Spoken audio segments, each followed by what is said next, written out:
ज्ञान the treasure में आपका स्वागत है। और हम आपको बताएंगे कि हम लोग जब घर में बैठते हैं कुर्सी पर या पलंग पर तो हम लोग पैर हिलाने लगते हैं। तो कुर्सी पर या पलंग पर बैठे बैठे पैर को एक्चुअली में नहीं हिलाना चाहिए। देखिए, हमारा जो सनातन धर्म है, हमारी प्राचीन जो कुछ नियमें हैं, प्राचीन समय से जो चली आ रही है, उनका पालन करना हमारे लिए, हमारे सेहत के लिए बहुत ज़रूरी है। इसका जो इफेक्ट पड़ता है वो हमारी आर्थिक स्थिति पर भी पड़ता है। और हमारे सनातन धर्म में जितनी भी परंपराएं हैं, जितनी भी चीज़ें बताई गई हैं, उसका धार्मिक और वैज्ञानिक महत्व है।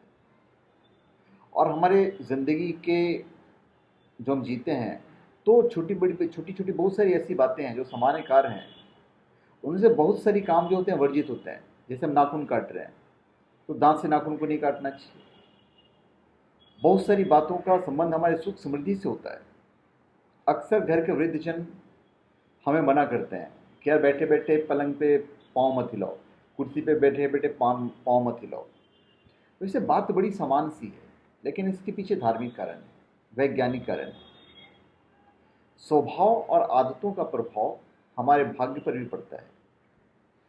शास्त्रों के अनुसार यदि कोई व्यक्ति पूजन कर्म या अन्य किसी धार्मिक कार्य में बैठा हो तो उसे पैर नहीं हिलाना चाहिए। ऐसा करने से पूजन कर्म का पूरा पुण्य नहीं मिल पाता है। अधिकांश लोग की आदत हुई कि वो जब कहीं भी बैठे होते हैं वो पैर हिलाना शुरू कर देते हैं।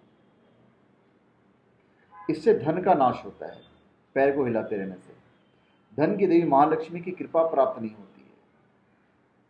शास्त्रों में इसे अशुभ कर्म माना गया है। स्वास्थ्य की दृष्टि से भी यह आदत हानिकारक है। बैठे बैठे पैर हिलाने से जोड़ों के दर्द की समस्या हो सकती है। पैरों की नसों पर विपरीत प्रभाव पड़ता है। पैरों में दर्द हो सकता है। इसका पूरा प्रभाव हमारे हृदय पर भी पड़ेगा। ये सारी चीज़ें नस से कनेक्टेड है। तो इन कारणों के चलते इस आदत का त्याग करना चाहिए। यदि कुछ किसी पूजन कार्य में या शाम के समय बैठे बैठे पैर हिलाते हैं तो महालक्ष्मी की कृपा प्राप्त नहीं होती है। धन संबंधी कार्यों में विलंब होता है। पैसों की तंगी बढ़ती है।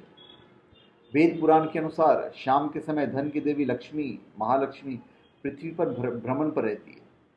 ऐसे में यदि कोई व्यक्ति बैठे बैठे पैर हिलाता है तो देवी लक्ष्मी उससे नाराज हो जाती है। लक्ष्मी की नाराजगी के बाद धन से जुड़ी परेशानियां झेलना पड़ता है। अतः बैठते समय इस बात का खास ध्यान रखें आप, चाहे आप ज़मीन पर बैठे हों, चाहे पलंग पर बैठे हों या कुर्सी पर बैठे हों। तो धन्यवाद। आप हमारे चैनल पर सब्सक्राइब करें और अपने कमेंट दीजिए। धन्यवाद।